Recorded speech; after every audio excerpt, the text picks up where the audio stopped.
My only daughter said, "Stop interfering in my life. I'm an adult now." I just smiled. A year later she came. "Mom, I have nowhere to live. My husband left homeless and cashless." Before we continue, please subscribe to the Her Revenge Sparks and write in the comments what time it is where you are watching from now. We might give you a shout out in our next video. Today's shout out goes to and from Canada. Thank you for being part of this great family.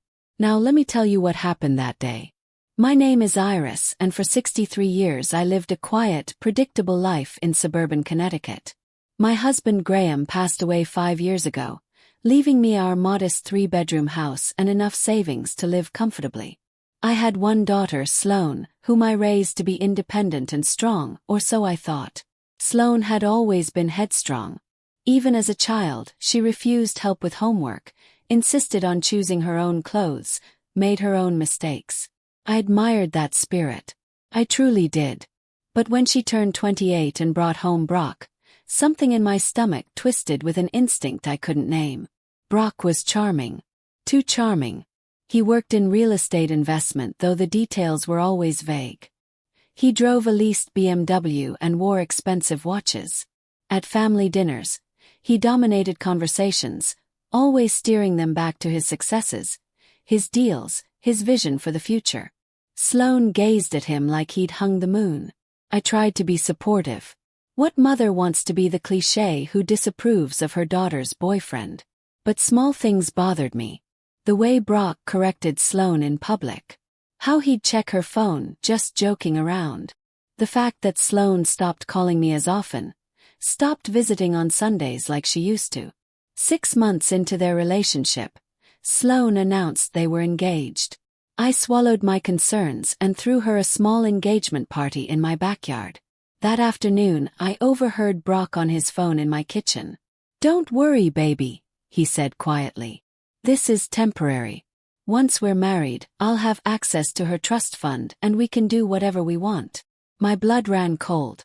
Sloane's grandfather had left her $50,000 accessible only after marriage or her 30th birthday. I'd almost forgotten about it. I pulled Sloane aside that evening. "Honey, I need to talk to you about Brock." Her face immediately closed off. "Mom, don't start." "I'm not starting anything. I just think you should slow down. Maybe wait." "Wait for what?" "Until you approve." "I'm not a child anymore." "I never said you were. I just want you to be careful with your heart, with your future. You don't even know him. You've decided he's not good enough because he's not like Dad, because he's confident and ambitious instead of safe and boring." The words hit like a slap. Graham had been many things but boring. "Sloane, that's not fair." "No, Mum. What's not fair is you trying to control my life. I'm 28 years old. I can make my own decisions." I took a breath, trying to stay calm. "Of course you can. But as your mother, I have a right to share my concerns." "Concerns?" She laughed bitterly. "You mean judgments. You've been judging Brock since the moment you met him. Well, I'm marrying him whether you like it or not. And if you can't be happy for me, maybe you shouldn't come to the wedding." I stood there in my own kitchen, stunned. "Sloane. I mean it, Mom. Stop interfering in my life. I'm an adult. Start treating me like one." She left that night with Brock, his hand possessively on her lower back. I watched their tail lights disappear and felt something break inside my chest. The wedding happened 3 months later. I attended, smiled, stayed quiet. I watched Sloane sign papers at Brock's insistence, watched him whisper in her ear constantly, watched my daughter transform into someone I barely recognized. After the reception, I hugged her goodbye. "If you ever need anything," I whispered, "I'm here." She pulled back, her smile tight. "I won't need anything, Mom. I have Brock now." And that was it. Months passed. Sloane's calls became rare, then stopped altogether. I saw photos on social media of vacations I couldn't afford, designer bags, restaurant meals that cost more than my weekly groceries. She looked happy. Maybe I'd been wrong, until one Tuesday afternoon, exactly 13 months after that argument in my kitchen. I was folding laundry when my doorbell rang. I opened it to find Sloane standing on my porch, no car in the driveway, a single suitcase at her feet. Her eyes were red and swollen. Her designer clothes hung loose on a frame that had lost at least 15 pounds. "Mom," she whispered, her voice breaking. "I have nowhere else to go. Brock left me. The apartment was his. Everything was his. I don't have any money. I need help." She looked at me with desperate, pleading eyes. The same eyes that had told me to stop interfering, that she was an adult who didn't need her mother. I stood in my doorway looking at my broken daughter, and for just a moment, just one moment, I let the silence stretch between us. Then I smiled. "Come in, Sloane," I said finally, stepping aside. She collapsed onto my old sofa, the same one she'd sat on as a teenager, and the tears came in waves.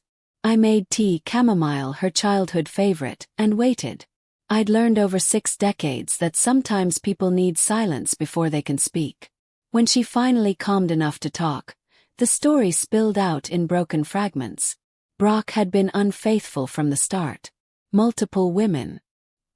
He'd drained her trust fund within weeks of the wedding, claiming it was for investments that never materialized. He'd put all their bills in her name, maxing out credit cards she didn't know existed. When she confronted him, he'd simply laughed. "He said I was stupid to sign everything without reading it," Sloane whispered, staring at her tea. "He said no one would believe me because I signed voluntarily. Then he told me to leave, just like that. 'Get out,' he said. 'This apartment is mine. Everything's mine. You signed it all away.' My hands tightened around my own mug. "Where have you been staying?" "A friend's couch for 2 weeks, but I can't stay there anymore. Mom, I'm so sorry. You were right about everything and I was horrible to you and I have no right to be here." "Hush," I said firmly. "You're my daughter. You'll always have a right to be here."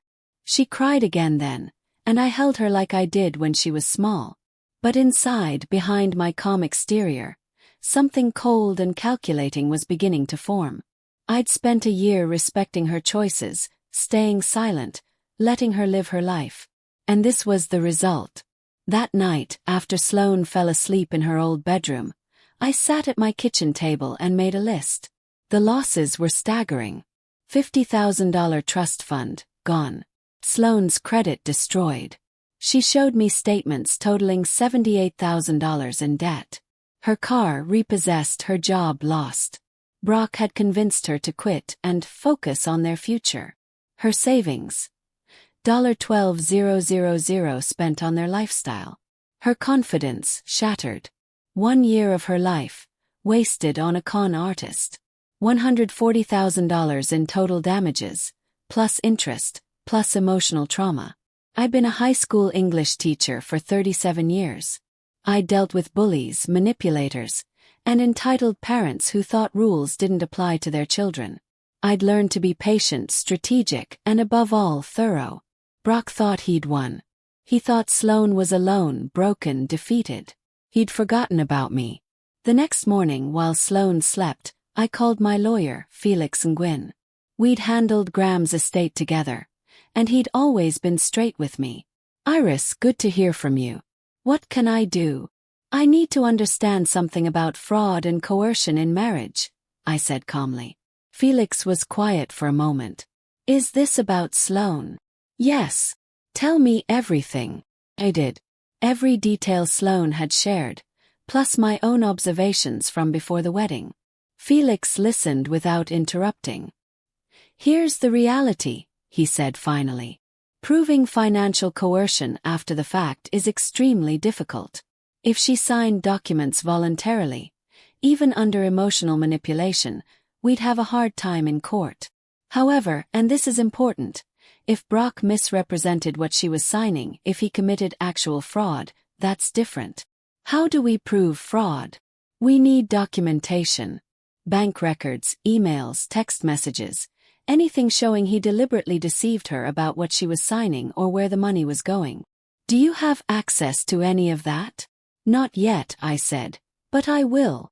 "Iris," Felix warned, "be careful. Don't do anything illegal." No breaking into accounts, no stealing documents. Felix, I taught teenagers for almost 40 years. I know how to gather information legally. After we hung up, I made my first plan. It was simple. Sloane needed to stabilize first. She couldn't fight from a position of weakness. She needed food, rest, medical attention. She looked malnourished, and therapy. She needed to rebuild her sense of self before we could tackle Brock. But while she healed, I would investigate. I started with public records. Marriage certificate, property records, business registrations. I'd always been good at research. It was part of my job, teaching students how to find credible sources. What I found in just 3 hours shocked me. Brock's real estate investment company didn't exist. Not legally. There was no LLC, no business license, no tax records. The apartment he'd kicked Sloane out of, it was actually a rental, not owned. And according to property records, the lease was in Sloane's name only. He'd lied about ownership, which meant Sloane had legal rights to that apartment. I sat back in my chair, a small smile crossing my face. Brock had made his first mistake.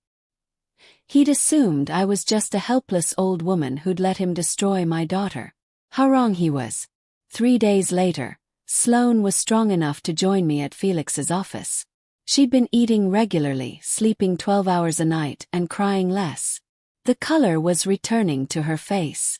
Felix's office was downtown in one of those modern buildings with too much glass. He greeted us warmly, but his expression turned serious once we sat down. Sloane, I need you to be completely honest with me. When Brock had you sign documents, did he explain what they were? Sloane shook her head, shame coloring her cheeks. He said they were just formalities, marriage stuff. I trusted him. Did you read them before signing?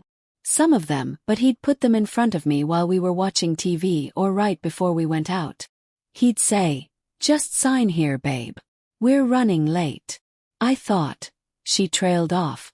You thought he was your husband and had your best interests at heart, Felix finished gently. That's not stupidity, Sloane. That's trust, and he exploited it. He slid a folder across his desk. This is what I've found so far. The apartment lease is in your name only. You have every legal right to be there. He committed an illegal eviction when he forced you out. Sloane's eyes widened. But he said it was his. He lied. The landlord confirmed you're the sole leaseholder. Brock was never on the lease. Can she go back? Yes. Absolutely. And she should as soon as possible to establish residency. If Brock's there, she can call the police to escort her in safely. Sloane looked terrified. I can't face him. I can't. You won't be alone, I said firmly. I'll be with you. That afternoon we drove to the apartment. It was in a trendy neighborhood I couldn't afford, with a doorman and marble lobby. Sloane's hands shook as we rode the elevator to the 8th floor. I'd called ahead to have a police officer meet us. Officer Ramona Silva was waiting in the hallway, professional and calm. Miss Caldwell, she asked Sloane. I understand you're the leaseholder and you were illegally locked out. Sloane nodded, unable to speak. Let's get you back inside. She knocked firmly. Police, open the door. The step. Then Brock's voice. What the hell? The door swung open.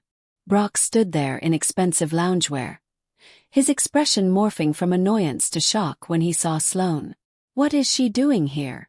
I'm Officer Silva. Miss Caldwell is the leaseholder of this apartment. She has every right to be here. Are you Brock Harrington? Yes, but this is my apartment. No, sir, it's not. It's Miss Caldwell's apartment. You're currently residing here without being on the lease. Miss Caldwell, would you like to enter? Sloane stepped forward, her voice barely a whisper. Yes. Brock's face flushed red. Then he saw me standing behind Sloane and something flickered in his eyes. Recognition. Calculation. Iris, he said smoothly, switching tactics instantly. I'm glad you're here. This is all a misunderstanding. Sloane and I had a fight. Things got heated. You told her to leave her own apartment, I said coldly. You stole her inheritance. You destroyed her credit. That's not a misunderstanding. That's fraud. His smile hardened. I don't know what lies she's told you, but Sloane and I are working things out. This is between us. Family business. She's my family, I said quietly. You're nothing. For just a second his mask slipped. I saw the rage underneath, the contempt. Then he smiled again. Sloane, baby, come on. Your mom's poisoning your mind against me. We can fix this. I love you. Sloane looked at him and I saw her waver. God help me, I saw her actually consider believing him. Sloane, I said softly, touching her arm. Look around. Really look. She stepped further into the apartment. Officer Silva close behind. Followed. The living room was a mess. But it wasn't bachelor mess. There were women's things everywhere. A different woman's things. A red coat Sloane would never wear. Size 6 shoes when Sloane was a size 8. Makeup on the coffee table. A hair tie on the arm of the couch. Sloane picked up a framed photo from the side table. It was Brock with his arm around a beautiful blonde woman. They were kissing. The photo was dated from 3 weeks ago. Who is she? Sloane's voice was still now. All uncertainty gone. Brock didn't answer. Sloane walked to the bedroom. We followed. The bed was unmade. More women's clothes. Purse on the dresser. Sloane opened it and pulled out a wallet with an ID. Daphne Mercer, Sloane read aloud. He turned to Brock. Is this who you've been living with since you kicked me out of my own apartment? Brock crossed his arms. Sloane, don't be dramatic. Get out. The words exploded from her with a force that surprised us all. Even Officer Silva stepped back. Get out of my apartment right now, or I will have you arrested for trespassing. Brock's expression went cold. All pretense vanished. You'll regret this, he said quietly. Both of you have friends, connections. You have no idea who you're messing with. Is that a threat? Officer Silva asked sharply. Brock grabbed a jacket and pushed past us. At the door he turned back. That trust fund. That was just the beginning. I know things about you, Sloane. Things that could ruin you and your mother. He looked at me. You should have stayed out of this, old woman. Now you're in it. And I promise you'll wish you'd minded your own business. He slammed the door behind him. Sloane collapsed onto the couch, shaking. Officer Silva took notes. I stood very still, processing Brock's words. We just passed the point of no return and I was ready. Over the next week, Sloane and I moved forward with military precision. She changed all the locks on the apartment. I helped her file a police report for the illegal eviction and financial coercion. Felix began the process of requesting credit investigations and fraud claims, but I knew Brock wouldn't disappear quietly. Men like him never do. I was right. On day 8, Sloane received the first email. It arrived at 3 a.m., waking her with its notification sound. She came into my bedroom. I'd been staying with her in the apartment, with her phone, her face pale. Mom, look. The email was from an anonymous account. No subject line, just a message. Drop the fraud claims or everyone will know what you really are. Remember Atlantic City. Remember what you did. Have proof. 48 hours. Sloane's hands trembled. Mom, I don't understand. Atlantic City. I've never even been to Atlantic City. It's a bluff, I said firmly, though my heart was racing. He's trying to scare you. But what if he fabricated something? What if he created fake evidence? She had a point. In this digital age, anything could be manufactured. The next day it got worse. Sloane's phone rang constantly. Blocked numbers, hang-ups. Then the texts started. Photos of her from when she and Brock were together, but edited to look compromising. Photoshopped images that suggested infidelity, drug use, things that never happened. He's going to send these to everyone I know, Sloane whispered, scrolling through them. My former colleagues, my friends, everyone.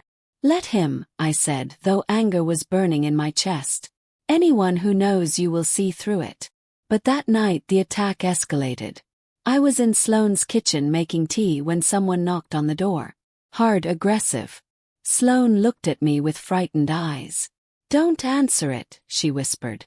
The knocking continued. Then a voice. "Sloane, I know you're in there. We need to talk." "Brock." I walked to the door and looked through the peephole. Brock wasn't alone. 2 men stood with him, both large, both looking like they'd stepped out of a mob movie. I called 911 immediately, speaking quietly. "This is Iris Coldwell. A man who was illegally evicted is at my daughter's apartment with 2 other men attempting to force entry. We need police." The door shook with a violent kick. "Sloane," Brock shouted. "Don't make this harder than it has to be. Just drop the claims and we're done. Keep pushing and things get ugly for both of you." "The police are on their way," I called through the door, my voice steady. "You need to leave now." Brock laughed.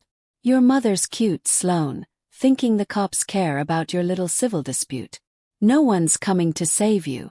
This ends when I say it ends." Another kick. The door frame cracked slightly. Sloane was on her phone recording everything. Smart girl. Then I heard it. Sirens. Brock heard them too. "This isn't over," he shouted. "You want to play hardball? Fine, but you have no idea what I'm capable of. No idea what I'll do to protect myself. Drop it, Sloane. Drop everything or I will destroy both of you." Footsteps retreating, running. When the police arrived 2 minutes later, Brock and his friends were gone, but Sloane had the recording. The threats were documented. Officer Silva returned along with another officer. They took statements, reviewed the recording, and I watched their expressions shift from routine call to serious concern. "Ma'am, we're going to recommend you file for a restraining order," Officer Silva said. "These threats are escalating. This man is dangerous." That night, after the police left, Sloane and I sat in silence. The apartment felt less like a victory and more like a target. "Mom," Sloane finally said, "maybe we should drop it. Maybe it's not worth it." I looked at my daughter, 29 years old, brilliant, capable, and terrified of a man who'd already taken so much from her. "No," I said firmly. "That's exactly what he wants. He's counting on you being too scared to fight back." "But Sloane, bullies only have the power we give them." "But what if he really hurts us? Then he goes to prison, but we don't stop. We don't surrender because if you back down now, he wins. Not just now but forever. You'll spend your whole life afraid of him." Sloane nodded slowly, tears streaming down her face. "Okay, babe. We keep going." We filed for the restraining order the next morning. Felix also advised we needed to move faster on the fraud investigation. We needed concrete evidence before Brock could destroy it all. But the encounter had shaken both of us more than I wanted to admit. That weekend, I insisted we leave the city. We drove to my house in Connecticut, locked all the doors, and for 3 days we did nothing but rest. We watched old movies. I made Sloane's favorite foods from childhood. We didn't talk about Brock, about courts, about any of it. We just breathed. By Monday morning I felt steadier, clearer, ready. Brock had shown his hand. He was violent, threatening, capable of intimidation. But he'd also made a critical mistake. He'd underestimated what a mother would do to protect her child. On Tuesday morning my phone rang.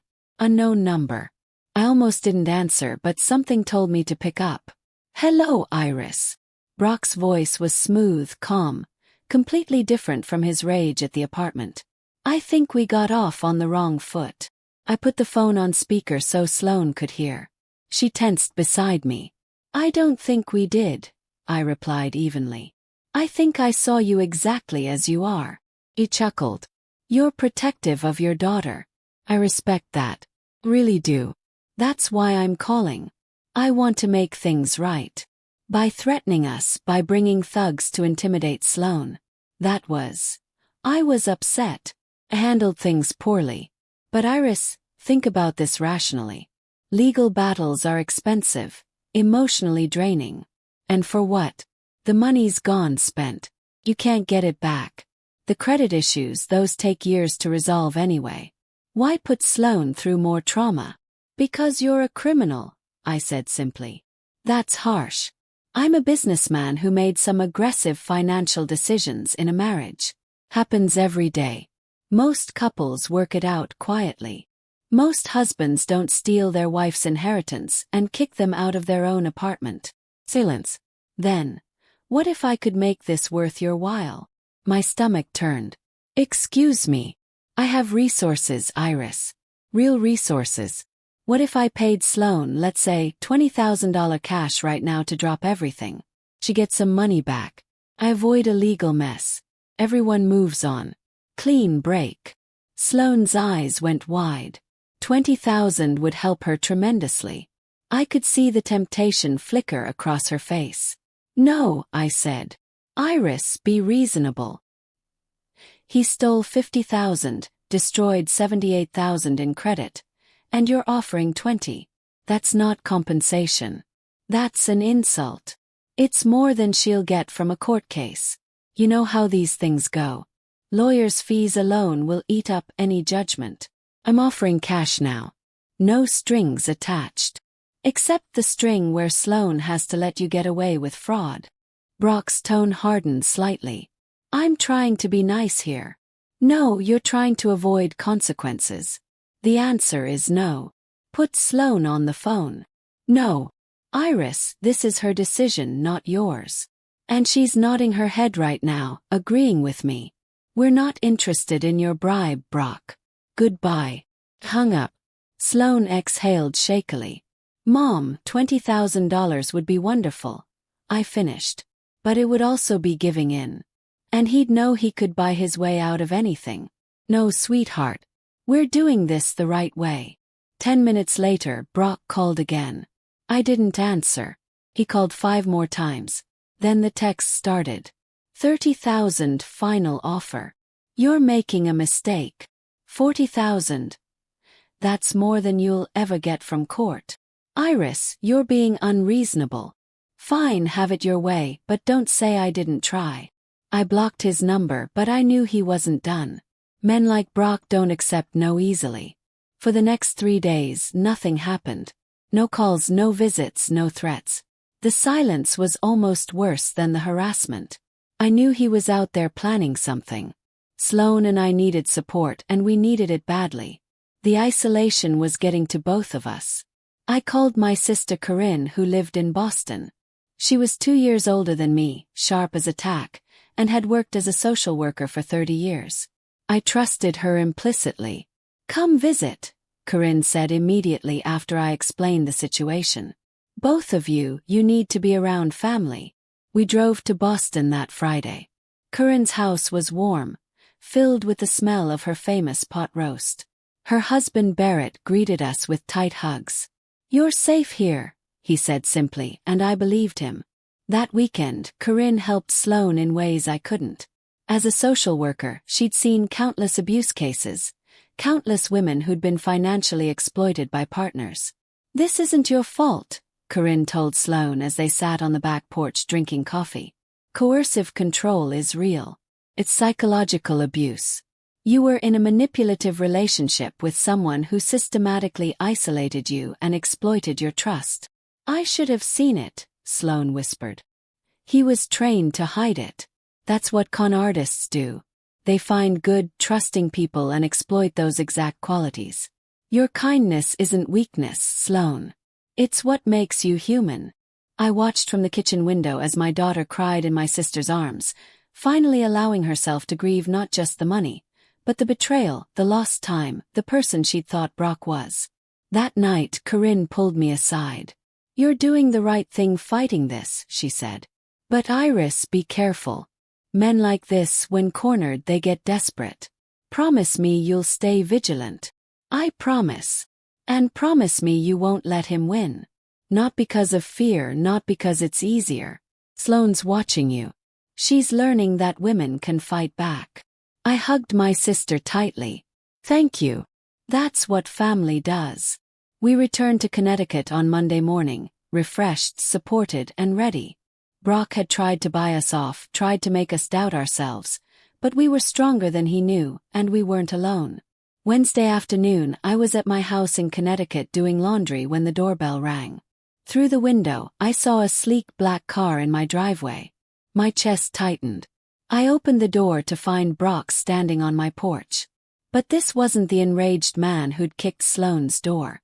This Brock wore a crisp suit, held a bouquet of flowers, and smiled warmly. "Iris, I was hoping we could talk. Just the two of us." Every instinct screamed to slam the door, but I dealt with manipulative people before. Running showed fear. "Sloane isn't here," I said coolly. "I know. Came to talk to you. May I come in?" 5 minutes. That's all I ask." Against my better judgment, I stepped aside. But I left the front door wide open and kept my phone in my hand. 911 already dialed, finger hovering over the call button. Brock sat on my sofa, looking around at my modest living room with barely concealed contempt. "Cozy place. What do you want, Brock?" He set the flowers on my coffee table. "To apologize. I've been acting poorly. The stress of the divorce, of losing Sloane, it made me do things I regret." "You're not divorced yet." "A technicality. Iris, I loved your daughter. I still do. This whole situation got out of hand because emotions ran high." I said nothing, just watched him. "I know you think I'm some kind of villain, but I'm not. I'm just a man who made mistakes in a complicated relationship. Sloane and I both did things we regret. Sloane didn't steal anything." His smile tightened. "She told you her version of events. There are always two sides. The bank records only show one side. The truth." Brock leaned forward, his expression shifting to something more earnest. "Iris, you seem like a reasonable woman, intelligent. You taught school for years, right? You understand how the world works. So let me be frank with you. Please do. This legal battle you're pushing Sloane into, it's going to destroy her. The court costs, the public embarrassment, the stress, and for what? Even if she wins, which is unlikely, she'll get maybe 10-20 cents on the dollar. Meanwhile, her name will be dragged through the mud. Her reputation ruined. Is that what you want for your daughter?" "I want justice." Brock laughed, and for the first time I heard the cruelty in it. "Justice? Iris, there's no justice in civil court. There's only money and power, and I have both. You're a fake businessman with no legitimate company. I have lawyers, very good lawyers, and connections you can't imagine. I can make this case drag on for years. I can file countersuit after countersuit. I can make Sloane's life a living hell." He leaned back, spreading his arms. "Or you could convince her to drop this. Me go. Move on. I'll even sweeten the deal. 50,000, the exact amount of the trust fund. We call it even. You've already offered 40. See, you are practical. 50,000, Iris. That's real money for people like you. You could retire comfortably. Sloane could start fresh. All you have to do is tell her to stop." I stood up. "Get out of my house." Brock didn't move. His expression shifted again, the mask of civility cracking. "You're making a mistake." I said, "Get out. You're a foolish old woman who doesn't understand the game she's playing." His voice went cold. "Do you know what I do to people who threaten me? I destroy them completely. Sloane's just the start. I know where you live. Obviously. I know you're on a fixed income. I know you have a mortgage on this house. I can make things very, very difficult for you." I walked to the door and pulled it wider. "Leave now or I'm calling the police." Brock stood slowly, buttoning his suit jacket. "You think you're protecting your daughter, but you're leading her to destruction. And when she loses everything, and she will, she'll blame you, not me. You." He walked to the door, then paused. "Last chance, Iris. 50,000. Tell her to drop it." "Never." His eyes went dead. "Then you've chosen war. And in war people get hurt. I promise you, you're going to regret this." He left, and I locked the door behind him with shaking hands. I waited until his car disappeared before I collapsed onto the sofa, my heart hammering. The fear was real. He'd been in my home, invaded my space, made threats against both Sloane and me. But as I sat there, something else rose up through the fear. Rage. Pure, cold, clarifying rage. Brock thought he could intimidate me. Thought he could buy me. Thought that because I was a 63-year-old woman living alone, I was weak. He'd never been more wrong. I picked up my phone and called Felix. "We need to move faster," I said when he answered. "Brock just came to my house and threatened me. He's escalating. Are you all right?" "I'm perfect," I said, and I meant it. "How quickly can we get a court date? Let me make some calls." I hung up and stared at the flowers Brock had left on my coffee table. Expensive roses, probably cost $60. I threw them in the trash. The war Brock wanted. He was about to get it. 2 weeks later, we sat in a downtown courtroom. Sloane's fraud case was being heard before Judge Thea Blackwood, a woman in her 60s with steel gray hair and a reputation for not tolerating nonsense. Felix had worked miracles getting us here this quickly. The restraining order had been granted, but Brock had violated it twice. Once by calling Sloane from a different number, once by showing up at her apartment building. Each violation was documented. Brock sat across the courtroom with his lawyer, Quincy Sterling, an expensive attorney in a $5,000 suit. Brock looked calm, confident, even bored. I sat behind Sloane in the gallery watching everything. The hearing began with Felix presenting our case. The trust fund theft, the fraudulent signatures, the credit card debt, the coercion, the threats. He'd assembled it all beautifully, creating a timeline that showed Brock's systematic exploitation of Sloane. Quincy Sterling objected repeatedly. "Your Honor, these were marital financial decisions made jointly, where Ms. Caldwell didn't know what she was signing," Felix countered. "That's not joint decision-making, that's fraud." Judge Blackwood studied the documents. "Mr. Sterling, your client had Miss Caldwell sign over power of attorney 3 days after their wedding. Then he drained her trust fund in less than a week. How is that joint decision-making?" "Your Honor, Miss Caldwell is a grown woman who voluntarily signed legal documents, while being told they were just formalities," Felix interrupted. "We have testimony to that effect." The judge nodded. "Continue." Then came the moment Felix and I had been planning. He called his first witness, Daphne Mercer, the woman whose ID Sloane had found in the apartment. Brock's confident expression cracked slightly. Daphne took the stand, young and nervous. "I met Brock 8 months ago at a club. He told me he was single, successful. He moved me into his apartment 4 months ago." "His apartment?" Felix asked.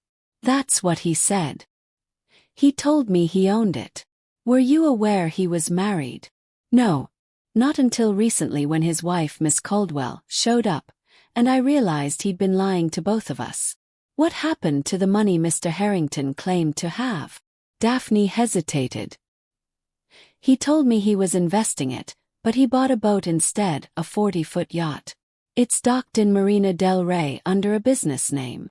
The courtroom stirred. Felix submitted photographs of the yacht, registration papers.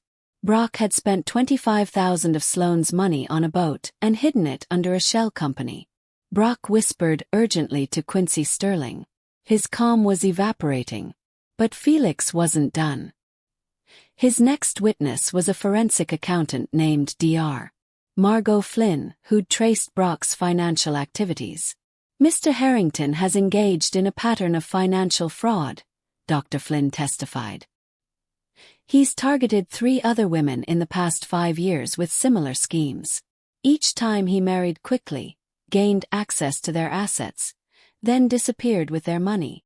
"Objection!" Quincy Sterling jumped up. "Those cases are irrelevant. They establish a pattern of behavior, Your Honor," Felix said calmly. "Mr. Harrington isn't just a man who made mistakes in one marriage. He's a serial con artist." Judge Blackwood's expression hardened. "Overruled. Continue, Dr. Flynn." Dr. Flynn provided documentation on 3 previous victims. Each story was nearly identical to Sloane's: whirlwind romance, quick marriage, access to money, systematic theft, abandonment. The amounts ranged from $30,000 to $75,000. Total: approximately $180,000 stolen from 4 women over 5 years. Brock's face had gone red. He was whispering frantically to his lawyer, who looked increasingly uncomfortable. "Your Honor," Quincy Sterling said, "we request a recess." "Denied," Judge Blackwood said sharply. "Mr. Harrington, you have an opportunity to testify in your own defense if you wish." Brock stood, smoothing his suit. He took the stand with visible effort to appear calm. Felix cross-examined him. "Mr. Harrington, did you tell Miss Caldwell what she was signing when you presented her with power of attorney documents?" "I explained what was necessary." "Yes or no? Did you tell her specifically that she was giving you complete control of her trust fund?" "Not in those exact words." "Did you tell Miss Caldwell about Daphne Mercer?" "My personal life." "Yes or no?" "No." "Did you tell Miss Caldwell that you were buying a yacht with her inheritance money?" Brock's jaw tightened. "It was an investment." "A 40-foot pleasure yacht is not an investment, Mr. Harrington." "Satoy." "Did you tell her?" "No." "Did you tell the 3 other women you married before Miss Caldwell that you were stealing their money?" "Objection," Quincy Sterling practically shouted. "Harassment." "Sustained," Judge Blackwood said. "But Mr. Harrington, I advise you to answer the next question very carefully." Felix leaned forward. "Mr. Harrington, are you a con artist who systematically targets vulnerable women, marries them to access their assets, then discards them?" The courtroom was silent. Brock's mask finally shattered completely. "Those women were stupid. They handed me their money. Sloan was stupid. All of them deserved." He caught himself, but too late. Judge Blackwood's gavel came down hard. "Mr. Harrington, I've heard enough." Brock's lawyer put his head in his hands. "I sat in the gallery watching Brock realize he'd destroyed himself, and I smiled." Judge Blackwood removed her glasses and stared at Brock with open disgust. "Mr. Harrington, in 30 years on the bench, I've seen many things, but rarely have I seen someone so blatantly admit to fraud and show such contempt for his victims." She shuffled through papers. "Based on the evidence presented and your own testimony, I'm ruling in favor of Miss Caldwell on all counts." Sloane's hand found mine. She was shaking. "You are ordered to repay the full $50,000 of Miss Caldwell's trust fund, plus $78,000 in fraudulent credit card debt that you incurred in her name.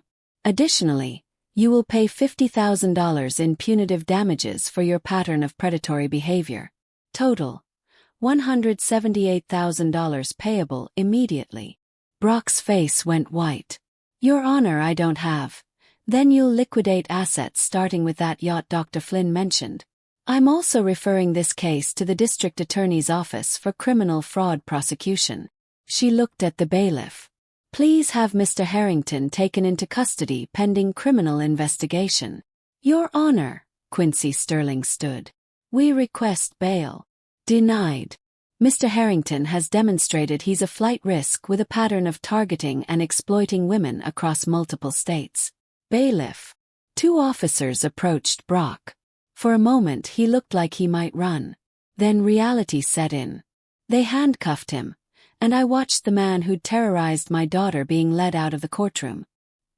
He looked back once at Sloan, not with remorse, with pure hatred. Sloan watched him go, tears streaming down her face. But they weren't tears of sadness. They were tears of relief.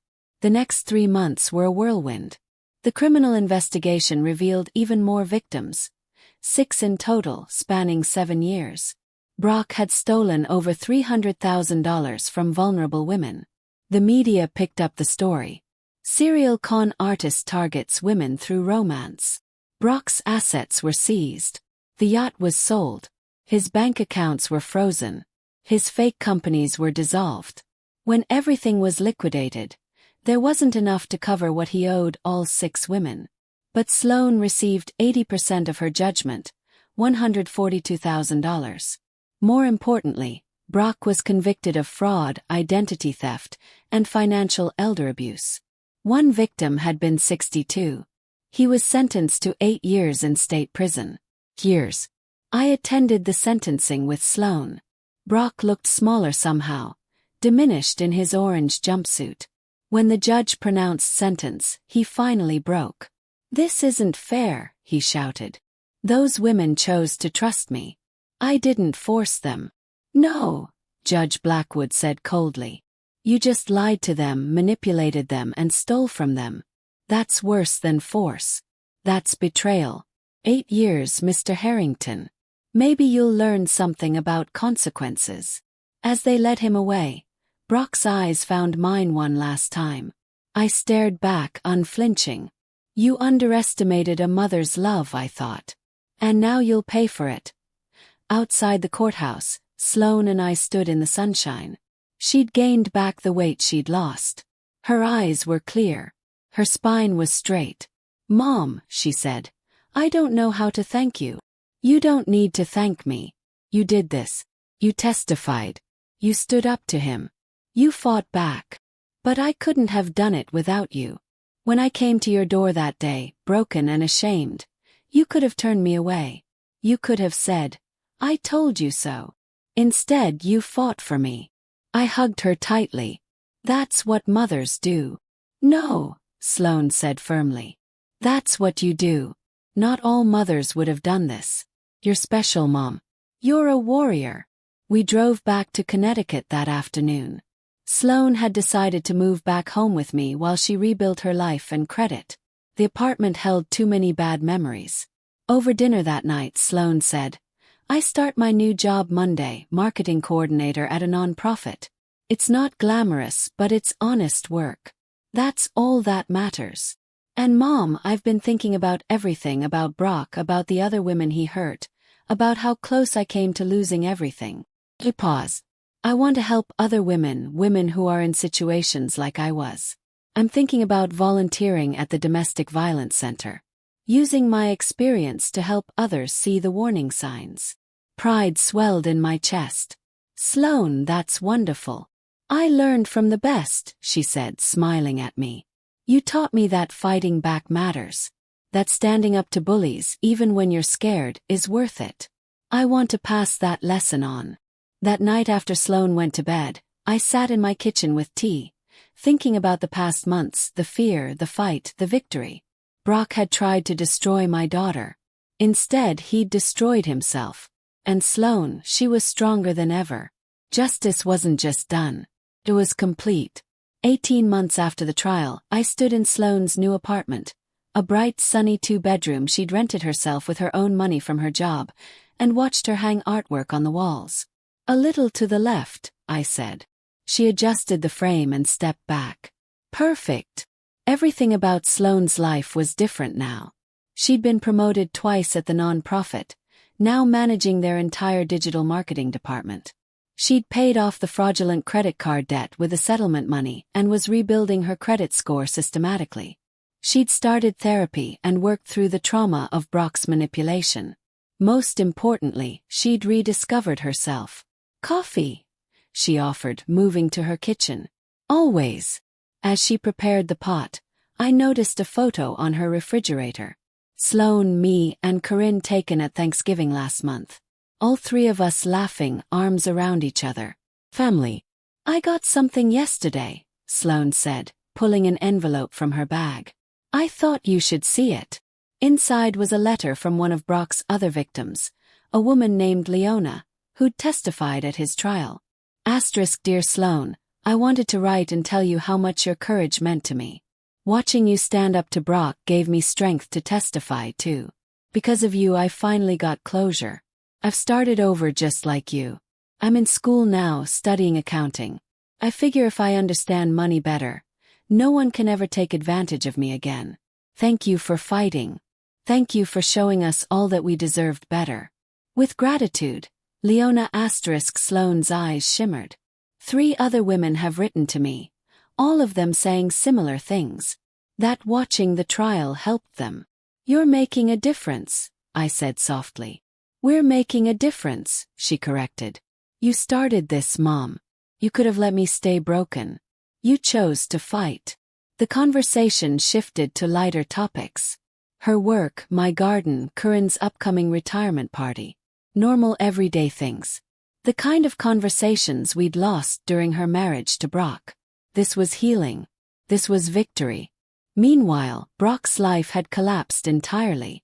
I'd kept track, not out of vindictiveness, but out of vigilance. Men like Brock don't always stay contained. He was in Corcoran State Prison, serving his 8-year sentence. According to public records Felix helped me access, Brock had become a model of what not to be. He'd been written up for attempting to run financial scams, even inside prison, trying to get other inmates to give him their commissary account information. He'd been placed in administrative segregation for his own protection after cheating another inmate out of money. Even criminals have codes, and Brock had violated them. His appeals had all been denied. His lawyer had dropped him after Brock couldn't pay his bills. His family, wealthy parents who'd enabled his behavior for years, had finally cut him off completely after the full extent of his crimes became public. Daphne Mercer, the woman he'd been living with, had testified against him in exchange for immunity. She'd been conned too, though less severely. Last I heard, she'd moved to Oregon and started fresh. The yacht had been sold at auction for $15,000, far less than Brock paid for it. All his possessions, his expensive watches, his designer clothes, auctioned off. He'd lost everything. But more than that, he'd lost his power. The power to charm, manipulate, control. In prison, without his looks, his charisma, his ability to lie convincingly, he was nothing. Just another inmate serving time for fraud. I'd heard through Felix that Brock had tried to reach out to Sloane twice from prison. Letters that were intercepted per the restraining order, which remained in effect. Both letters apparently blamed Sloane for ruining his life and demanded she drop the criminal charges, which she couldn't do. The state was prosecuting him. Even in prison, he couldn't accept responsibility. 6 months ago, I'd attended a celebration dinner. The nonprofit where Sloane worked had launched a new program, a financial literacy workshop for domestic violence survivors. Sloane had designed it, using her own experience to help others.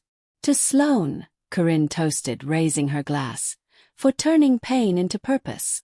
We all drank. Sloane, me, Corinne, Barrett and Felix, who'd become a family friend through this ordeal. I couldn't have done it without all of you, Sloane said. Especially you, Mom. You taught me that fighting back isn't just possible, it's necessary. Later that night, driving home, I thought about the past 2 years. The terror, the anger, the court battles, the victory. All of it had led to this. Sloane thriving, Brock imprisoned, justice served. My phone buzzed. Text from Sloane. Asterisk, thank you for never giving up on me. I love you, Mom. Asterisk, I pulled over to respond properly. Asterisk, I will always fight for you. That's what mothers do. Love you forever. Asterisk, I sat in my car on the quiet Connecticut street, looking at my modest house, my simple life. Brock had tried to destroy my daughter. Instead, he'd destroyed himself. And we were free. So I looked at her that day on my porch and smiled. Not because I was cruel, but because I knew something she didn't yet. Sometimes we need to fall to learn how to stand. Here's what I learned. Protecting your children doesn't mean protecting them from consequences. It means standing beside them while they face those consequences and fight their way through. If someone manipulates you, it's not your fault, but healing is your responsibility. Never underestimate the power of a mother who loves her child. And sometimes the best thing you can say isn't, I told you so. It's, I'm here. What would you have done in my place? Would you have fought? Or would you have let him win? Think about it. If this story resonated with you, please share it. Someone out there needs to know they're not alone. Thank you for listening to my story. My son sold my beach house and my car to pay off his debts. When I returned, he mocked me. Now you're homeless. Smiled. He didn't know that beach house was actually, I'm glad you're here with me. Please like this video and listen to my story till the end and let me know which city you're listening from. That way I can see how far my story has traveled. I spent 43 years building my life piece by piece. The beach house in Monterey wasn't just property. It was every extra shift I'd worked as a nurse, every vacation I'd skipped, every penny I'd saved after my husband Pierce died. I'd earned that small slice of heaven overlooking the Pacific where I could finally breathe after decades of sacrifice. My son Nolan used to love that house. He'd bring his daughter Hadley there every summer when she was little, and we'd walk the beach collecting shells.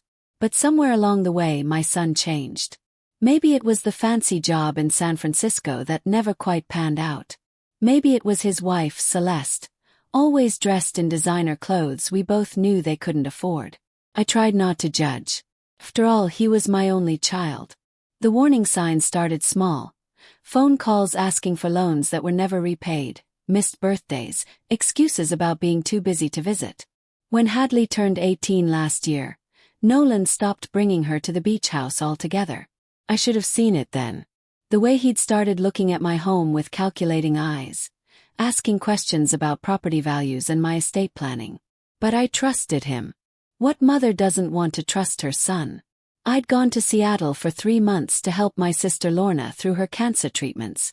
I'd told Nolan about the trip, given him my spare key just in case of emergencies. I'd called him twice a week, and he'd always sounded normal. Maybe a bit distracted, but normal. The first shock hit me when I tried to use my credit card at the airport. Declined. I tried another. Declined. My heart hammering, I called the bank from a payphone, my hands shaking so badly I could barely dial. "Mrs. Ashford, your accounts were closed 2 months ago," the representative said in that practiced, sympathetic tone. The instructions came with proper documentation and power of attorney signatures. Power of attorney. I'd never signed anything like that. I took a cab home using the last cash in my wallet, watching the meter climb with growing dread. When we pulled up to my beach house, I saw the sign immediately. Sold. My legs barely carried me to the front door.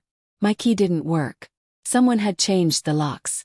I stood there on my own porch, suitcase at my feet, staring at that sold sign like it was written in a foreign language. This couldn't be real. This had to be some terrible mistake. My phone rang. "Nolan. Mom, you're back." His voice was too cheerful with an edge I'd never heard before. "I was just about to call you. Nolan, what's happening? Why won't my key work? Why is there a sold sign?" "Oh, that." He laughed. Actually laughed. "Yeah, I meant to tell you earlier, but I didn't want to worry you while you were dealing with Aunt Lorna. See, I had some financial difficulties. Pretty serious ones, actually. And since you were gone and the house was just sitting empty, I figured." My blood turned to ice. "You figured what exactly?" "I sold it, Mom. The house and your car, too. Got a decent price, all things considered. Paid off my debts." "And you what?" I couldn't breathe. "Nolan, that's my home. You can't just." "Actually, I could." His voice turned cold, smug. "You gave me power of attorney, remember? Or did you forget signing those papers last Christmas?" "I never signed anything at Christmas. I would have remembered. And honestly, Mom, this is probably for the best. You're getting older. That house was way too much for you to maintain. You should probably think about assisted living soon anyway." Assisted living? I was 68 and perfectly healthy. "Where am I supposed to go, Nolan?" My voice cracked. He laughed again. That cruel, unfamiliar sound. "I don't know, Mom. Maybe Aunt Lorna will take you in. Or there's always a nice shelter downtown." His voice dripped with mockery. "Face it, you're basically homeless now. Should have thought about that before spending all your money on that beach shack." The line went dead. I stood there, phone in my trembling hand as the Pacific wind cut through my jacket. My son, my own son, had stolen everything from me, and he was laughing about it. But Nolan had made one critical mistake. He didn't know the whole truth about that house. I sat on the curb outside what used to be my home, my suitcase beside me like a loyal dog, and took inventory of my life. One small suitcase, $47 in cash, a phone with 30% battery, and a fury so cold it felt like swallowing ice. Nolan thought he'd won. He thought he'd left me with nothing. He was wrong. My hands were shaking. Not from fear anymore, but from rage. How long had he been planning this? Those papers he claimed I signed at Christmas. I remembered that visit now. He'd brought a stack of documents, said they were just updates to your will, Mom. Standard stuff. Celeste had poured me wine, kept refilling my glass while Nolan shuffled papers in front of me. I'd been tipsy, distracted by Hadley's college stories. Had I signed something then without reading it? The realization made me sick. My own son had gotten me drunk to forge my signature. I couldn't go to Lorna's. She was barely surviving her treatments. I had no other family nearby. Nolan knew that. He'd timed this perfectly, striking when I was most vulnerable, or so he thought. I pulled out my phone and scrolled through my contacts with trembling fingers. There it was. Imogen Drake, attorney at law. Imogen and I had been friends since our kids went to school together. I'd helped her mother through hospice 15 years ago. We'd stayed in touch, meeting for coffee every few months. My finger hovered over her number. It was 8 p.m. on a Friday night, but this couldn't wait. She answered on the third ring. Vera, is everything okay? No. My voice cracked. Imogen, I need help. Legal help. Nolan. The words caught in my throat. Where are you right now? Sitting outside my house. Except it's not my house anymore. He sold it. Silence. Then. Give me your address. Don't move. I'm 20 minutes away. She made it in 15. Imogen pulled up in her silver BMW, took one look at me sitting there with my suitcase, and her expression shifted from concern to cold fury. She'd seen a lot in her 30 years as a lawyer. But this clearly shocked even her. Get in the car, she said. You're staying with me tonight, and then you're going to tell me everything. In her warm kitchen over tea I couldn't taste, I laid out the whole story. Nolan's mounting debts, his increasingly desperate phone calls, that Christmas visit, the power of attorney I never knowingly signed, the sold house, his mocking phone call. Imogen listened, taking notes on a yellow legal pad, her face growing harder with each detail. Vera, she said finally, did you ever set up that trust we discussed 5 years ago? My heart skipped. I'd almost forgotten. Yes, I whispered. Yes, I did. When Pierce died, Imogen had helped me create an irrevocable trust. I transferred the beach house into it with my granddaughter Hadley as the sole beneficiary. It was protection against nursing home costs, estate taxes, and yes, even against family members who might try to take advantage of me in my old age. I'd never imagined I'd need protection from my own son. So legally, Imogen said slowly, her eyes sharp, Nolan couldn't sell that house even with a legitimate power of attorney because you didn't own it. The trust did. Which means every signature he forged, every document he filed, every dollar he received. It's all fraud, grand theft, possibly elder abuse. Imogen's smile was razor sharp. Vera, your son didn't just commit a crime. He committed several felonies. The room seemed to tilt. What do? Imogen squeezed my hand. We destroy him legally, methodically, and completely. But first we need to secure your position. Do you have the original trust documents? In my safety deposit box at the bank. Good. Monday morning we go to the bank. We get those documents. We file a police report. We contact the buyer of the house. That sale is void, by the way. They'll get their money back, but the house returns to the trust, to Hadley. Hadley. God, did my granddaughter know what her father had done? And Nolan? Yes. Imogen's expression was ice. Nolan is going to learn that stealing from your mother isn't just morally bankrupt. It's actually bankrupt.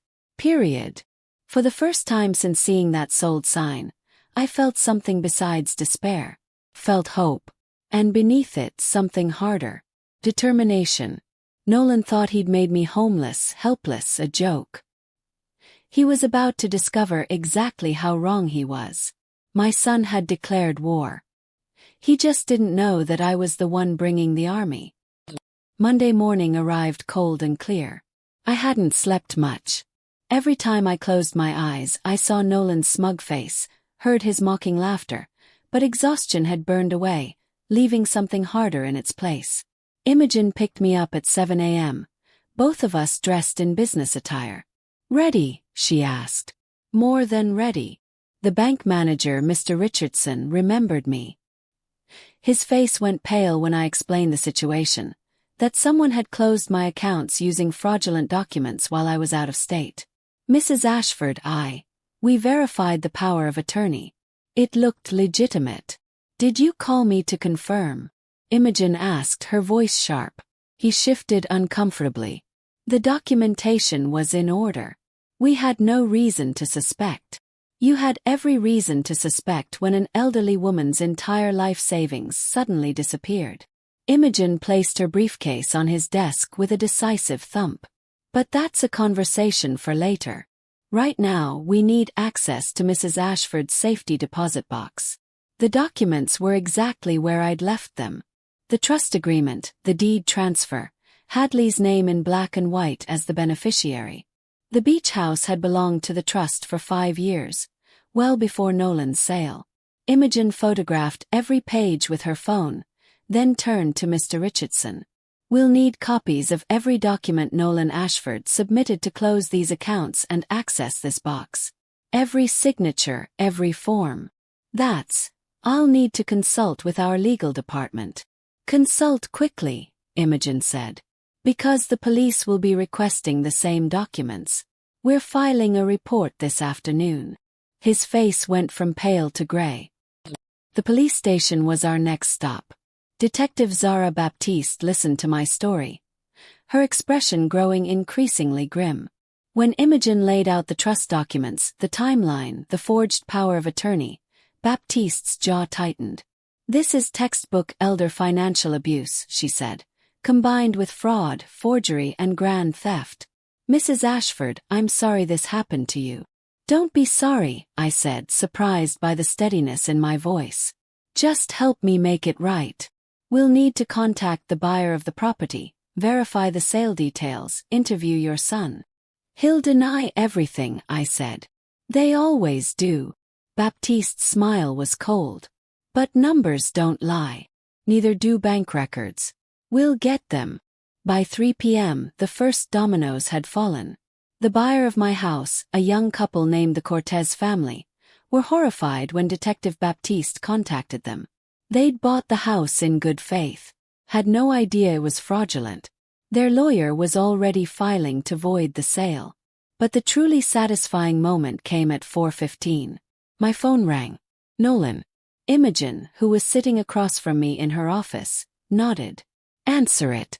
Put it on speaker." I did. "Mom."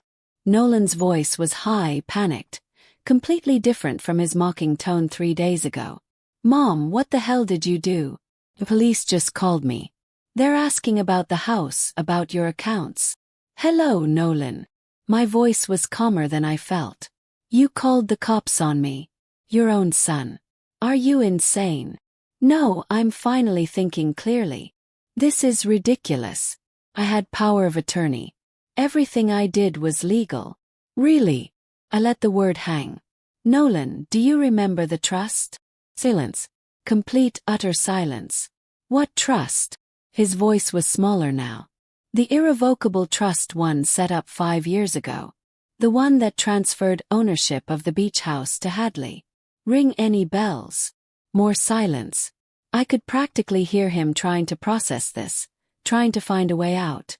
"That doesn't matter," he finally stammered. "I'm your son. You gave me permission. I gave you nothing.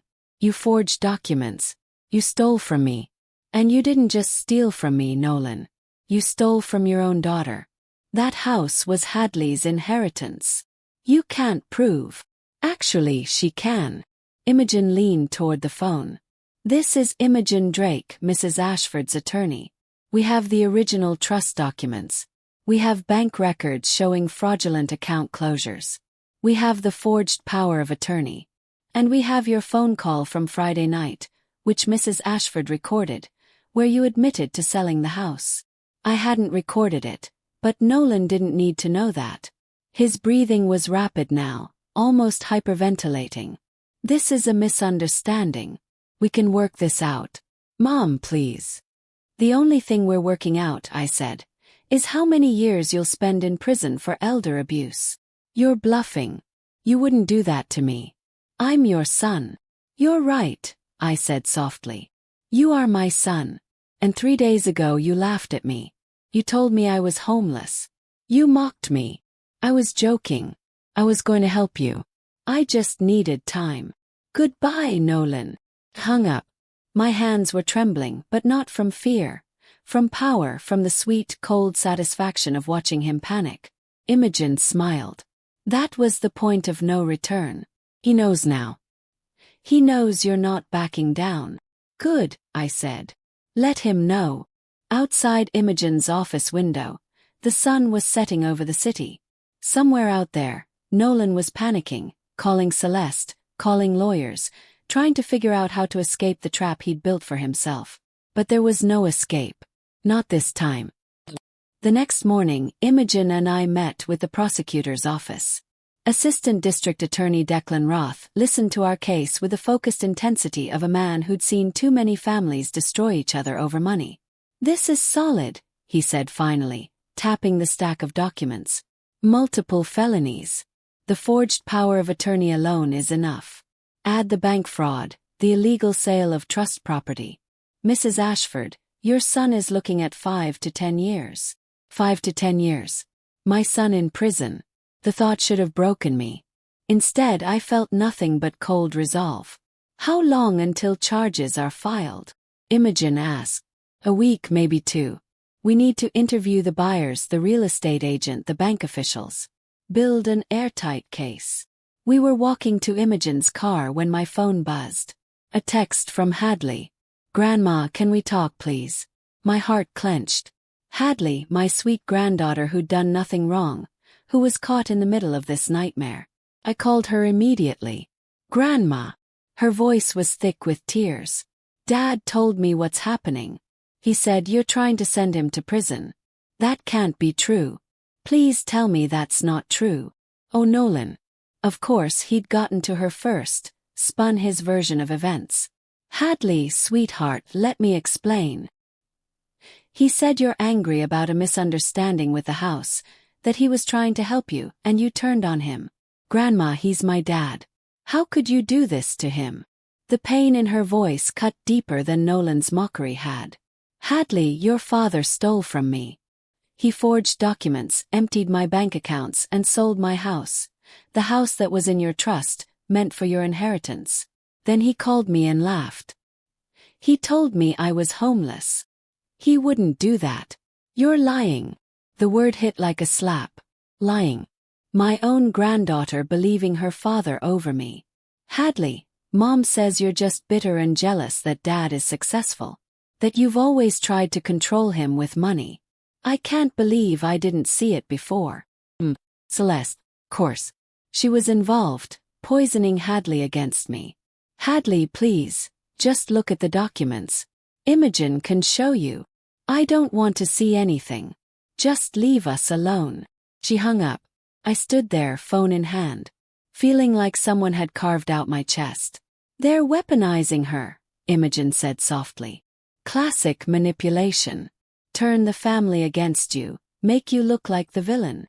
She called me a liar. My voice broke. I know, but Hadley's 19. She loves her father. They're exploiting that. Once she sees the evidence. My phone rang again. Nolan. I almost didn't answer. But Imogen nodded. What? Said. You really want to play this game, Mom? Nolan's voice was venomous now. All pretense of charm gone. You've turned my daughter against me. Fine. Two can play that game. You turned her against me. I just told her the truth. Truth. You want to talk about truth? Let's talk about Dad's life insurance money. The $50,000 you spent on that precious beach house instead of helping me through college. Remember that. I had to take out loans while you bought yourself a vacation home. The accusation was so absurd I almost laughed. Nolan, that insurance money paid for your last 2 years of college. Your loans were for graduate school, which you dropped out of. That's not how I remember it. That's not how reality happened. Reality is whatever people believe, Mom. And Hadley believes me. My friends believe me. And when I'm done, everyone will know what a selfish, manipulative woman you really are. I'll make sure everyone knows you're trying to send your son to prison over a simple mistake. It wasn't a mistake, Nolan. It was theft. Prove it. His voice dropped to something ugly.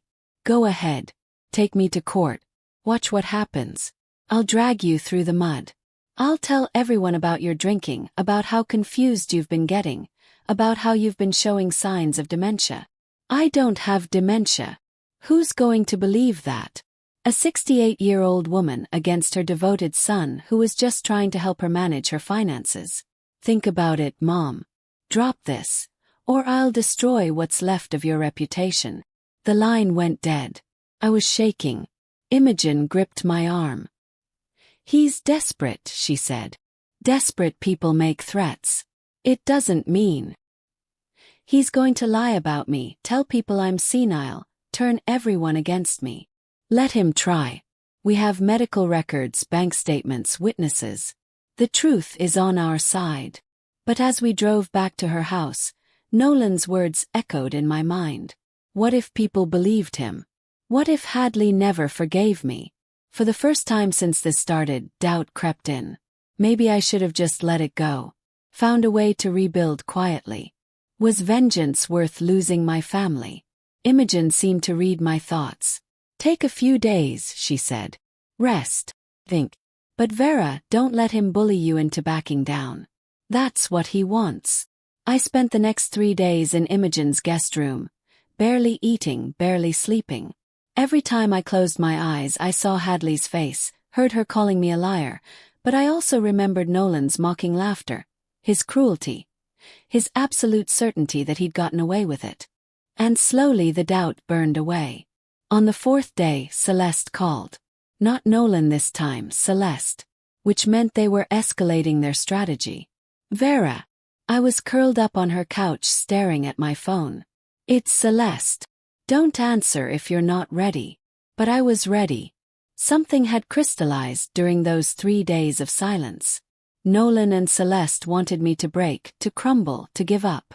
I was done breaking. Answered. Hello, Celeste. Vera. Her voice was warm, sympathetic, completely fake. I'm so glad you picked up. I've been worried sick about you. Nolan told me about the misunderstanding. Misunderstanding. As if grand theft could be a simple miscommunication. There's no misunderstanding, Celeste. Of course there is. Nolan was trying to help. He saw you struggling, saw the house sitting empty, and made an executive decision.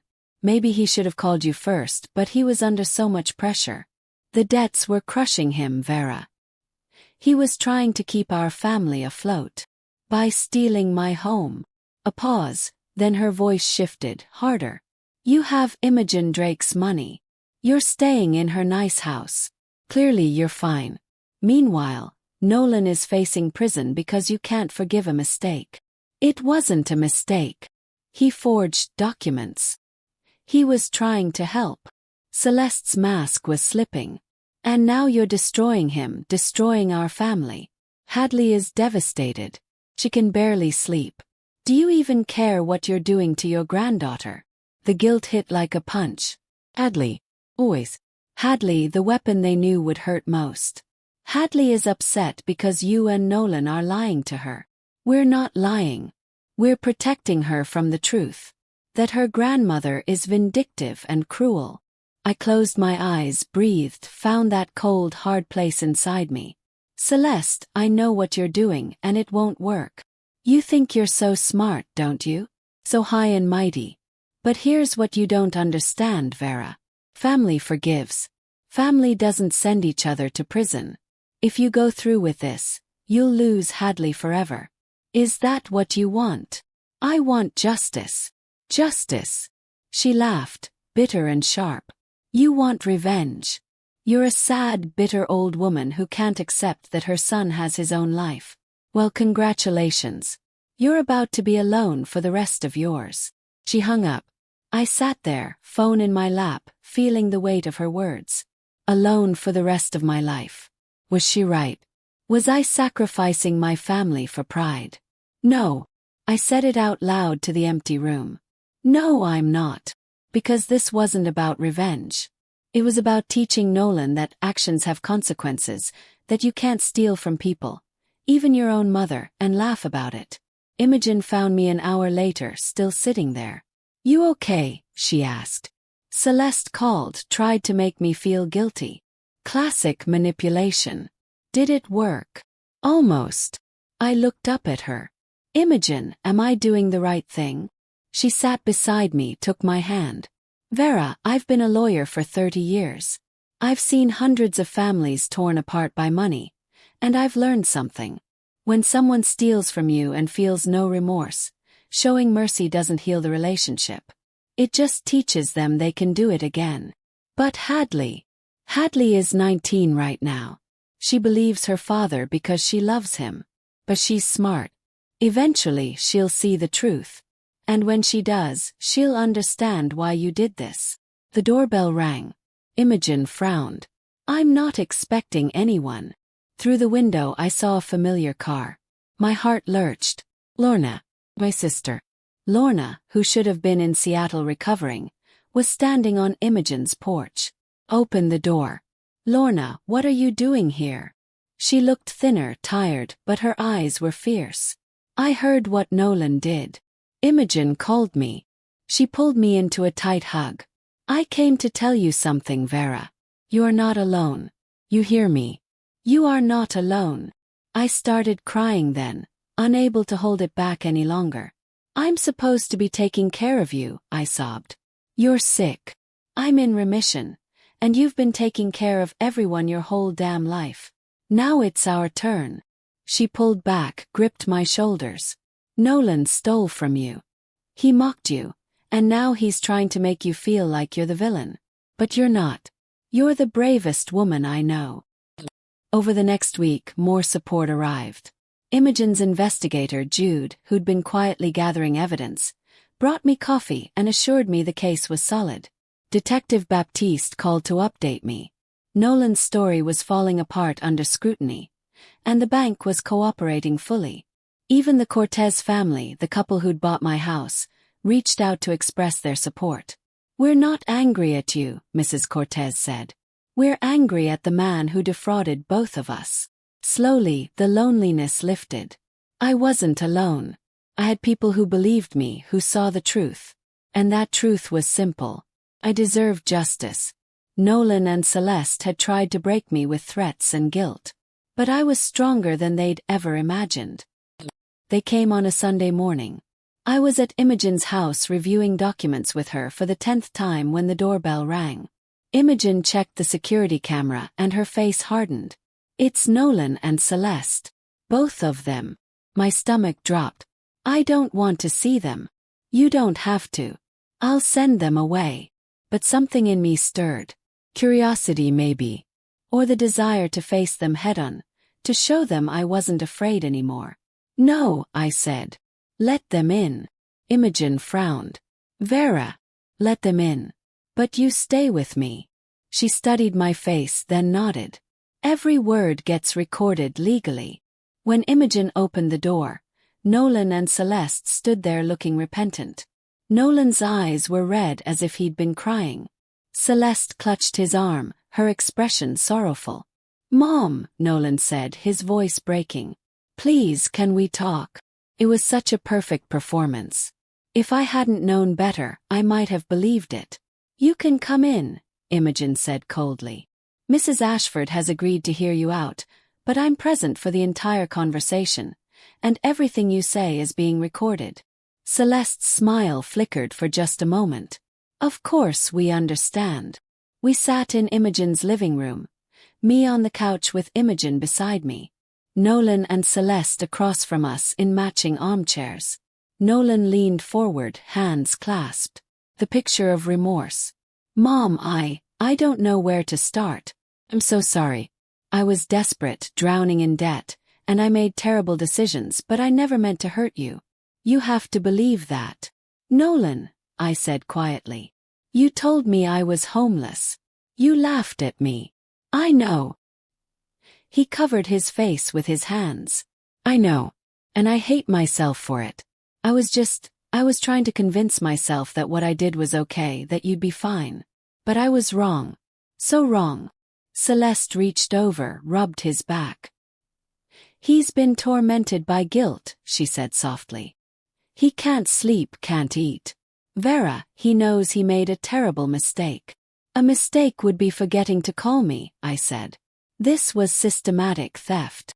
You're right. Nolan looked up, tears streaming down his face. Real tears or fake? I couldn't tell anymore. It was worse than a mistake. It was betrayal.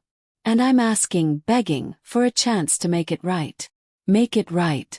How? We'll pay you back every penny, the house, the accounts, everything. We'll sell our condo, liquidate our assets. It'll take time, but we'll do it. He swallowed hard. Just please, Mom, don't press charges. Don't send me to prison. Can't.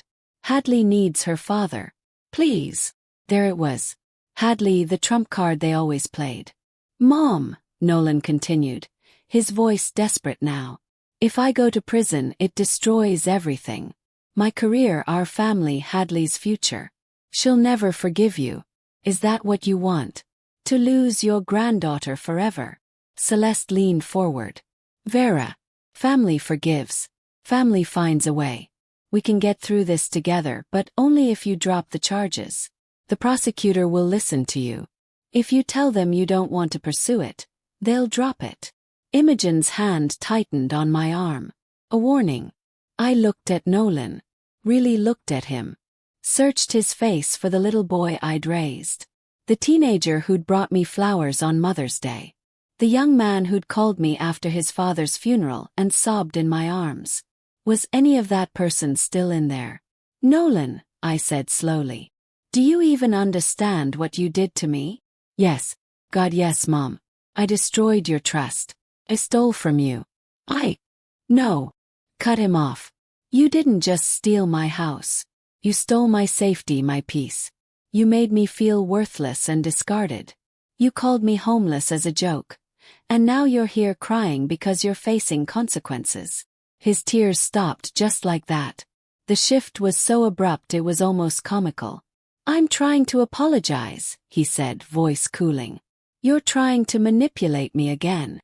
I'm trying to save our family by asking me to let you get away with multiple felonies. Celeste stood up abruptly. This is pointless. She's not going to listen. Sit down, Celeste. Nolan snapped. Then to me. Mom, be reasonable. You're not actually going to send me to prison. You love me. You've always loved me more than anything. I did love you more than anything. Past tense. The words felt heavy. But you killed that, Nolan. The moment you laughed at me on that phone call, you killed it. His face transformed. The sorrow vanished, replaced by cold fury. So that's it. You're really doing this? Yes. Fine. He stood, Celeste beside him. Then you've made your choice. And when Hadley hates you, when you're alone in some nursing home with nobody visiting, remember. You did this.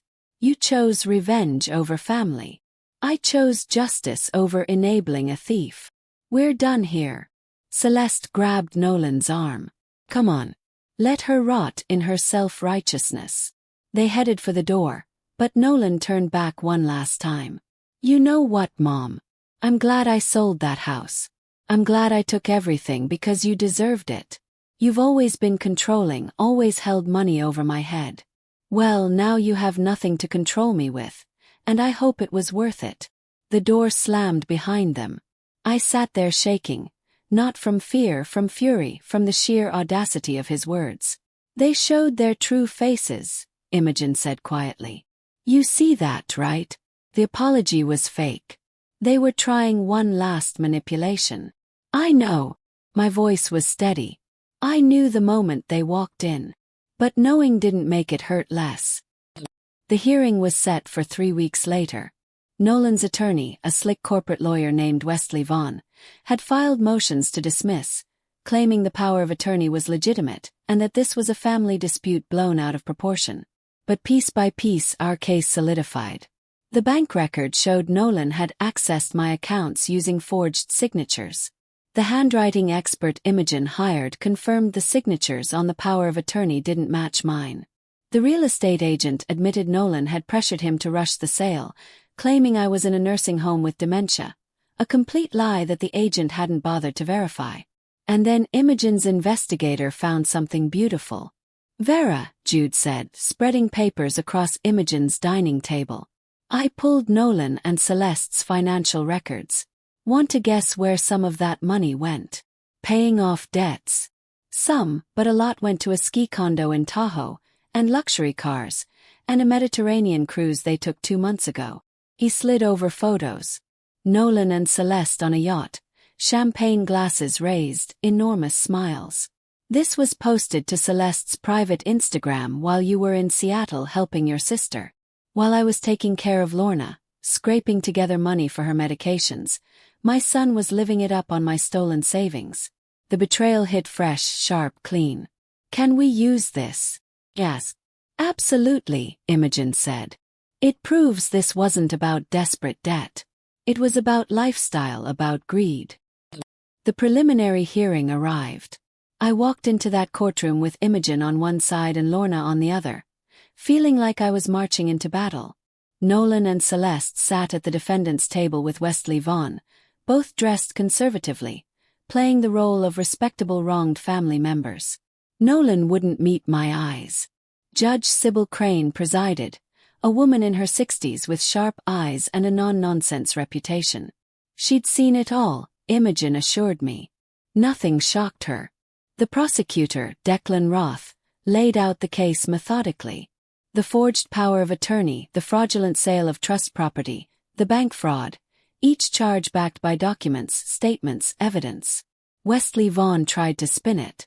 "Your Honor, this is a tragic family misunderstanding.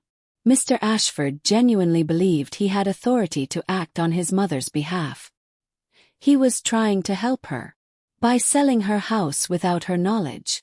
Judge Crane interrupted. "He believed she was becoming forgetful, unable to manage her affairs. Did he have her examined by a doctor? Did he petition for guardianship through proper legal channels?" Vaughn faltered. "No, but..." "So he just decided unilaterally to seize and sell her property. He had power of attorney, which was forged." Judge Crane looked at Nolan directly. "Mr. Ashford, did you or did you not have your mother sign that power of attorney while she was drinking at Christmas dinner?" Nolan's lawyer jumped in. "Your Honor, my client declines to answer." "I'll take that as a yes." She turned to the prosecutor. "Mr. Roth, what else?" Declan presented the financial records, the yacht photos, the ski condo, the luxury spending spree. Nolan's face went red. Celeste went pale. "Your Honor," Wesley Vaughn tried desperately, "my client's spending habits are irrelevant. They're entirely relevant when your client claims he sold his mother's house due to financial desperation. These photos were taken 2 months ago. He's standing on a yacht with $1,000 champagne. That was a gift. From whom? Where's the documentation?" Silence. Judge Crane looked at Nolan with something close to disgust. "Mr. Ashford, you forged legal documents, committed bank fraud, and illegally sold property belonging to a trust. Then you mocked your mother, your own mother, and called her homeless. And now you're here, claiming it was all a misunderstanding." "Your Honor," Nolan started. "I'm not finished." Her voice could have cut glass.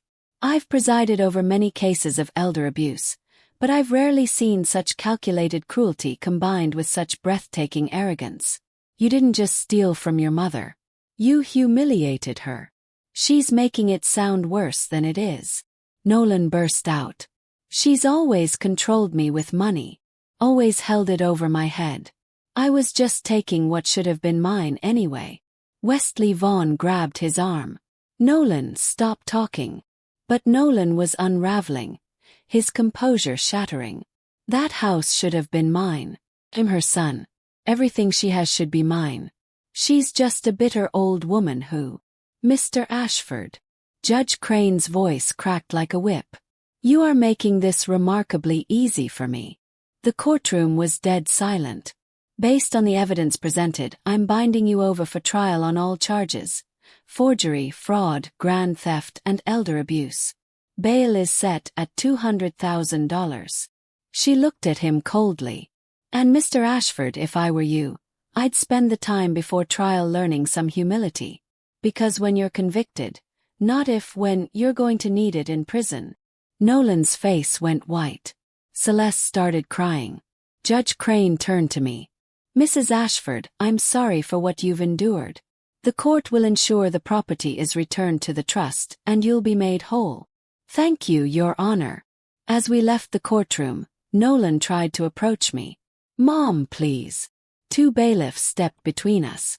Stay away from Mrs. Ashford, one said firmly. Judge's orders. I walked past my son without a word, head high, Imogen and Lorna flanking me. Behind me, I heard Celeste sobbing and Nolan shouting something about how this wasn't over. But it was over.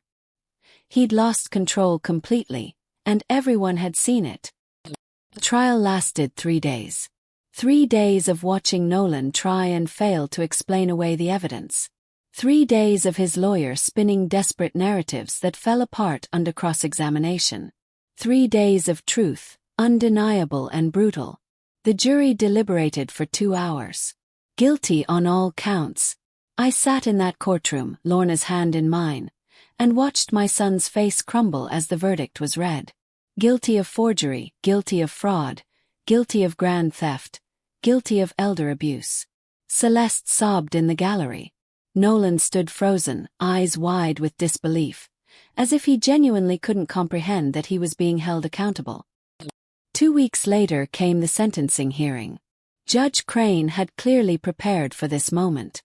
She looked at Nolan with the same cold disgust she'd shown at the preliminary hearing. Mr. Ashford, you had every advantage in life. A loving mother who sacrificed for you education, opportunities, and you repaid her by stealing everything she'd worked for, then mocking her suffering. Your Honor, Nolan started. I'm not interested in your excuses. I've read the psychological evaluation. I've reviewed your financial history. This wasn't a moment of desperation. This was a pattern of entitlement and exploitation. He paused. The prosecution recommends 5 years, but I'm sentencing you to the maximum. 10 years in state prison. 10 years. Nolan's knees buckled. The bailiffs caught him. Additionally, Judge Crane continued, you are ordered to pay full restitution to Mrs. Ashford. $473,000 plus interest and legal fees. And upon release you will be on probation for 5 years, during which you will have no contact with Mrs. Ashford unless she initiates it. No, Nolan shouted. You can't do this. She's my mother. You can't keep me from. I can, and I did. Bailiffs, remove Mr. Ashford. They dragged him out, still shouting. Celeste followed, screaming about injustice and cruel judges. The courtroom doors closed behind them, muffling the chaos. Sat there numb. 10 years. My son would spend 10 years in prison. Lorna squeezed my hand. You okay? I don't know. The beach house was returned to the trust within a month. The Cortez family was compensated. Nolan's seized assets covered their losses and more. Hadley's inheritance was secure. But the real victory came 6 weeks after the sentencing. Hadley called. I almost didn't answer. After months of her anger, her accusations, her belief in Nolan's lies, I wasn't sure I could handle more rejection. But I answered anyway. Grandma. Her voice was small, broken. Can I come see you? She showed up at my beach house. My beach house, finally mine again, on a gray Saturday morning. She looked thin, exhausted, older than her 19 years. I saw the trial transcripts, she said, standing on my porch. I read everything, the evidence, the photos. Dad on that yacht while you were taking care of Aunt Lorna. Tears streamed down her face. I believed him, Grandma. He told me you were being cruel, and I believed him. Hadley, I called you a liar. I told you I hated you, and you were telling the truth the whole time. A sob. I'm so sorry. I'm so sorry. I pulled her into my arms and we both cried there on my porch. Two women broken by the same man's cruelty. He's my dad, Hadley whispered. I wanted to believe he was good. I needed to believe it. I know, sweetheart. I know. Can you ever forgive me? I pulled back, looked at her tear-stained face. Hadley, there's nothing to forgive. He manipulated you. That's what manipulators do.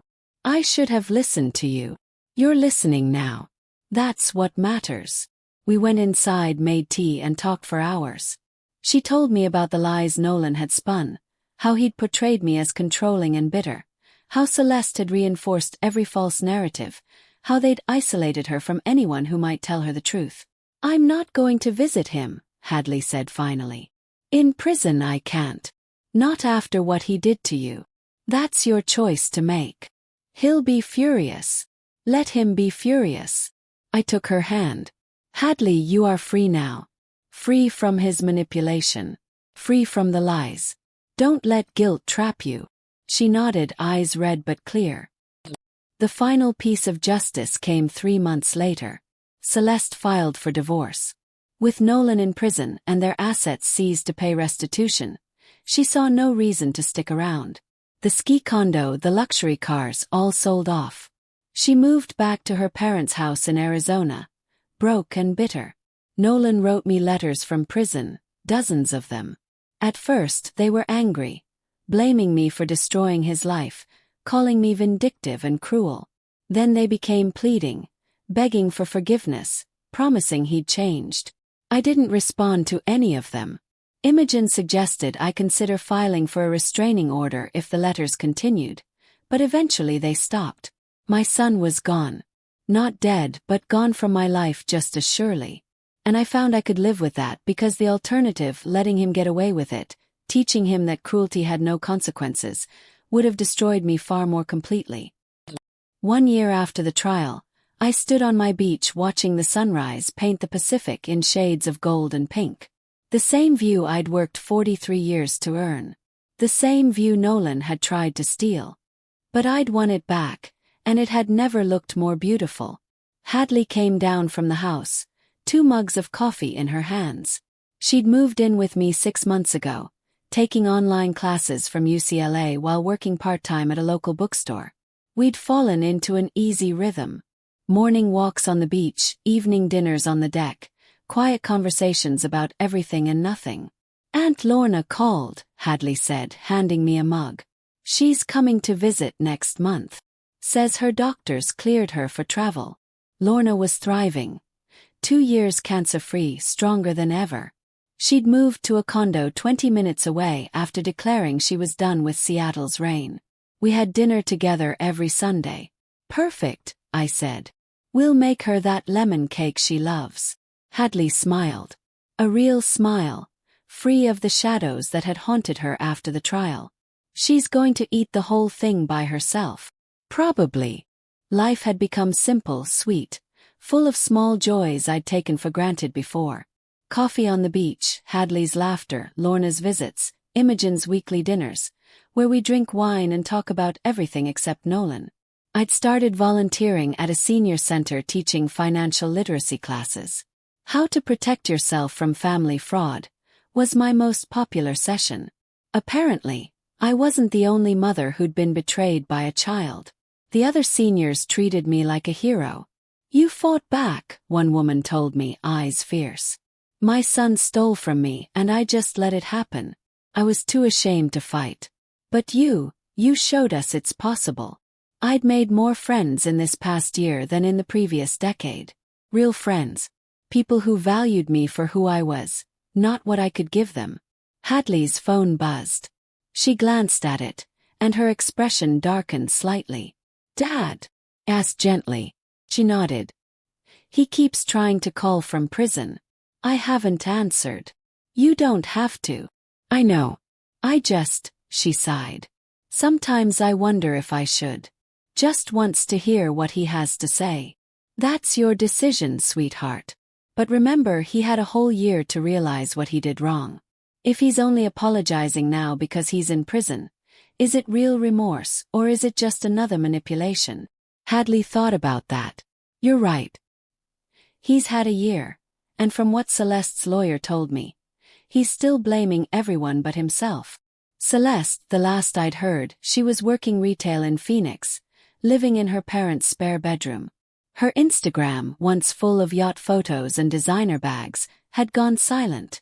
Word through Imogen's network was that she'd tried to write a book about her wrongful persecution, but no publisher would touch it. Nolan's fancy lawyer friends had all disappeared when his money ran out. His tech industry connections had quietly cut ties. He'd built his life on image and wealth, and without those props, he had nothing. Some people might have felt satisfaction in his suffering. I felt nothing, just a distant, cold indifference. He wasn't my son anymore. He was a stranger who'd chosen greed over love, and this was the consequence. I've been thinking, Hadley said, about changing my major to law. I looked at her in surprise. I want to help people like you, Grandma. People who've been taken advantage of by their own families. Make sure they get justice. She smiled. Imogen's offered to mentor me. Said I have righteous fury in spades. Pride swelled in my chest. Your father tried to turn you into an accomplice. Instead, you became an advocate. He taught me what not to be, Hadley said quietly. That's worth something, I guess. We stood there together, grandmother and granddaughter, watching the waves roll in. The ocean that had witnessed my worst moment, standing homeless on my own porch, now witnessed my triumph. That evening I received an email from the prosecutor's office. Nolan had been denied early parole. His behavior in prison had been uncooperative and entitled, according to the report. He'd gotten into fights, refused counseling, and continued to blame others for his situation. He'll serve the full 10 years, Imogen said when I called her. Maybe more if he keeps acting out. Good, I said and meant it. Because Nolan needed to learn what I'd known my whole life. Actions have consequences. The world doesn't owe you anything. And if you build your life on lies and theft, eventually it all comes crashing down. I'd lost a son, but I'd gained something more valuable. My dignity, my peace, and a relationship with Hadley that was built on honesty instead of manipulation, on my terms in my home. And that was worth more than any false family loyalty could ever be. Looking back, I learned something crucial. Kindness without boundaries isn't kindness, it's enablement. I spent decades sacrificing for Nolan, hoping love would be enough. But love without accountability creates monsters, not gratitude. If someone steals from you, even family, you have the right to protect yourself. You're not cruel for demanding justice. You're not bitter for refusing to be a victim. Would I change anything? Well, Hadley and I are building something real now, something honest. And Nolan, he's learning finally that actions have consequences. What would you have done in my position? Tell me in the comments. Thank you for listening to my story. Remember, you deserve respect, even especially from family.